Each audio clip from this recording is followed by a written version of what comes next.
Temperatures are unfortunately nowhere to be found right now. In fact, temperatures across California are extremely warm, and that's what's really allowed for some extreme fire activity over the weekend. In fact, last week alone, crews responded to 212 new wildfires. Now, most of those fires were contained in the initial stages, but as I switch over to our statewide fire map, you can see there are still a half a dozen fires, though, that are burning, several of which ignited over the weekend.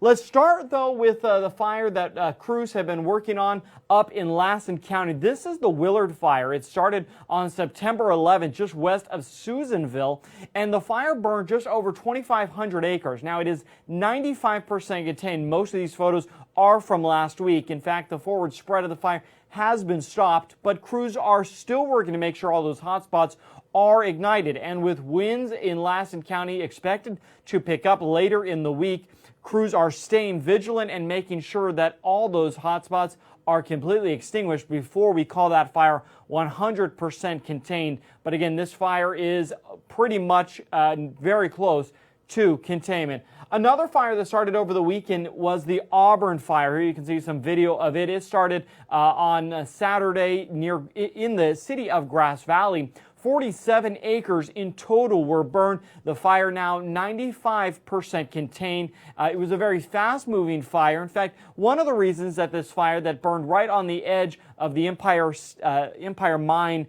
State Park, one of the reasons that it was able to burn so aggressively was the tree mortality in that area that we have continued to see in and around this part of Grass Valley. In fact, here in a moment will be a photo that shows from the air this fire itself, and you can see this area here. These are the trees that have died due to drought and due to bark beetle. So this is the Empire Mine State Park. The tree mortality, those dead trees really allowing this fire to grow very, very quickly. Crews, though, were able to contain the fire, or at least stop the fire spread, I should say, to 47 acres. There were some evacuations over the weekend. Those have since been lifted.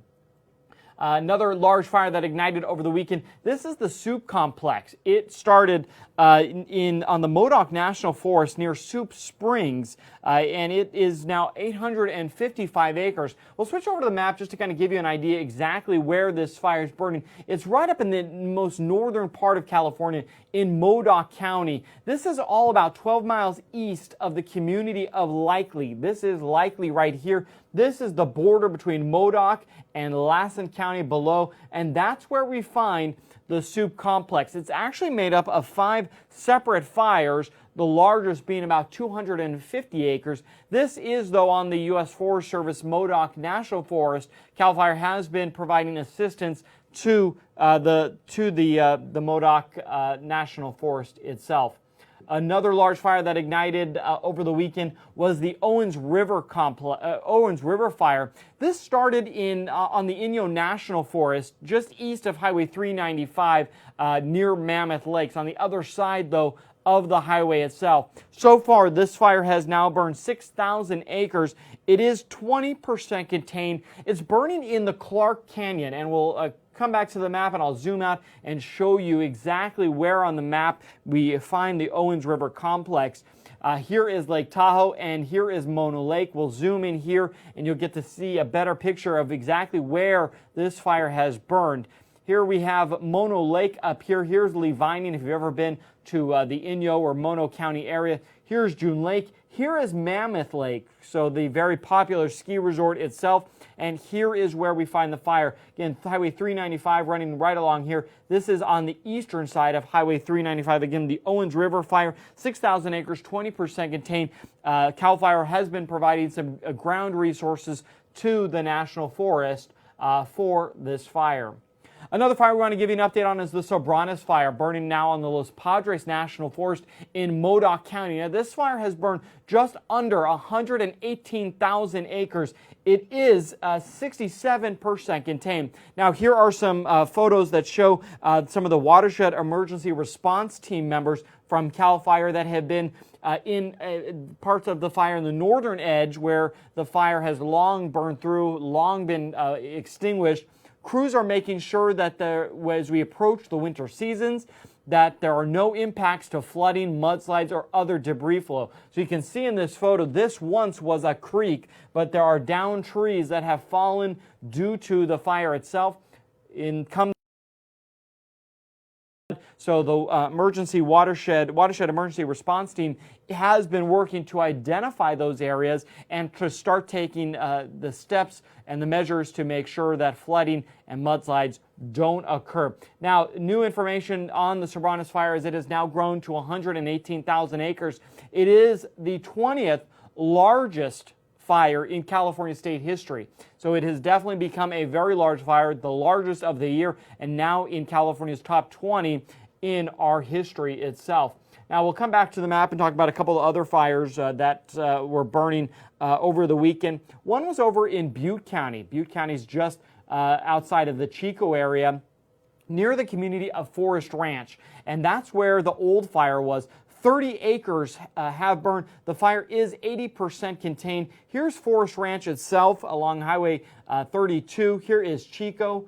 And this fire, again, very close to full containment. It is now 80% contained. The other fire that CAL FIRE was assisting with over the weekend and that started last week was actually over in near the Yosemite region, over in Mariposa County. That's where we find the old fire. Now, the old fire is burning just east of Greeley Hill, and it was able to burn about 150 acres or so.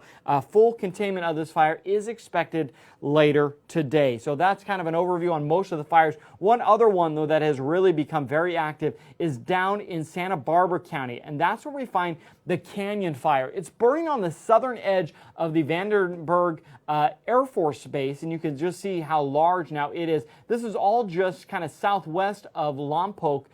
This has been a very quick and very extreme fire. CAL FIRE and the U.S. Forest Service have been providing the Air Force assistance. 4,500 acres in total have burned. There are some areas that are evacuated, primarily some non-commercial, non-residential, but there are some structures.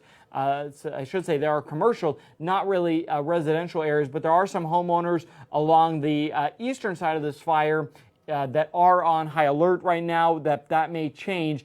Pay attention. There may be future evacuations on this fire. Again, you can get more information on this from the Vandenberg Air Force Base's website. That is who is the lead of the Canyon Fire.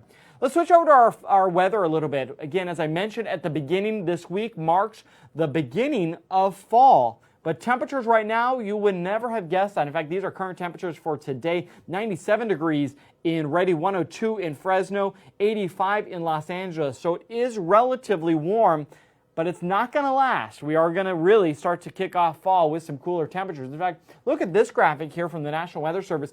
This shows you for the northern part of the state from Monday to Thursday just how dramatic temperatures are going to go down. Chico, we're going to see a 24-degree decrease in our temperatures, 27 degrees in Grass Valley. Down in Fresno, 27 degrees as well. So we are definitely going to start to see a significant decrease in temperatures towards the end of the week, so the fall weather is definitely right around the corner. But that doesn't mean the fire risk will necessarily go down. Even though temperatures are going to go down, check out the wind. Look at the strong winds, especially over the eastern Sierra, are going to be a concern for the Owen River fire, as well as the concern, as I mentioned, with containing the Willard Fire as well. Anywhere you see this green, that's where we could see wind 20 to 30 miles an hour. But we do have some pockets of dark green, 35 to 40. Yellow, right along the eastern Sierra, that's where we could see winds 45 to 50 miles an hour. So a lot of wind expected this week. There are some red flag warnings that are in effect. This is the northern part of Northern California over in Lassen County, the eastern part of Lassen County, eastern part of Modoc County. We have a red flag warning in effect for those counties, and that's where, again, the Willard Fire and the Soup Complex continue to burn. That red flag warning was issued at noon today, and it goes into effect through tomorrow evening. So we are potentially going to see some very strong, very gusty winds in that part of the state. Now over in Southern California, that's where we have a fire weather watch. I'll zoom in a little bit, give you a little better picture here of just how much of the Southland is under a fire weather watch. This is stretching from Orange County, San Bernardino County, down into Riverside, the western portion of Riverside, as well as the western side of San Diego. In these 4 counties, we do have a fire weather watch, and that's because we are going to potentially see some dry lightning in the afternoons in those areas. So that threat of the lightning as well as the thunderstorms and combine that with some gusty winds will elevate the fire risk. So if you live in any of these areas, the Southland, southern down into San Diego, be aware fire danger will be much higher for this week because of those warnings. So even though, and actually here in Northern California too, here's shows the mountain thunderstorms, we are going to see, again, temperatures will go down as these storms come in. We will see breezy winds, maybe some scattered showers over the mountains, but that's where we're really going to start to see some strong winds and some thunderstorms. Those thunderstorms combined with the dry conditions will elevate the fire risk. So even though it is going to be fall this week, and even though temperatures are going to go down, our fire risk still remains high. Remember, this is the time of year when historically we experience our largest and our most damaging wildfires. Most of those wildfires are actually sparked by people. In fact, 95% of the wildfires that we respond to are caused by the activity of people. And that's why it is so important that no matter what you're doing, you take steps to prevent sparking a fire. So today we want to talk a little bit about being extra cautious when you're driving your vehicle. In fact, vehicles are a large cause of wildfires across California. So let's go through some ideas and some messages on how to make sure your vehicle does not start a fire. First, if you're towing any type of trailer and you have a trailer chain that connects the trailer, you want to make sure that nothing is dragging on the ground. Don't let those trailer chains drag on the ground because they could be causing sparks that could ignite a wildfire. So make sure your trailer chains are safely connected to the trailer and the vehicle. Ensure your vehicle is properly maintained. You don't want to have any dragging parts of your vehicle. The exhaust, if the exhaust comes loose and is dragging on the ground, anything dragging on the ground could easily ignite a wildfire. Many people don't realize checking your tire pressures is very important. You want to maintain proper tire pressure so that exposed wheel rims don't throw sparks. It's always a smart idea to keep a fire extinguisher in your vehicle so you have it in case a fire does occur. You can quickly extinguish it. And then this should go without saying, but don't ever drive your vehicle over tall, dry grass. If you pull over, make sure you do it in an area that's clear. Don't drive on dry grass. Lastly, make sure your brakes are properly maintained. Brakes that are worn too thin may actually cause metal-to-metal contact, and that metal-to-metal contact could easily spark a wildfire. So you want to ensure your vehicle is properly maintained. You do not want to pull over in dry grass. You want to ensure if you are towing a trailer that those trailer chains are completely connected, and make sure nothing else from the vehicle is dragging on the ground. It's very important to remember that one less spark from a vehicle does mean one less wildfire. For more information, you can visit our website here, readyforwildfire.org, so you can learn all the ways to make sure you can prevent a wildfire from igniting. Now that's the latest on the fire situation in California. I'm Daniel Berlant. Have a fire-safe week.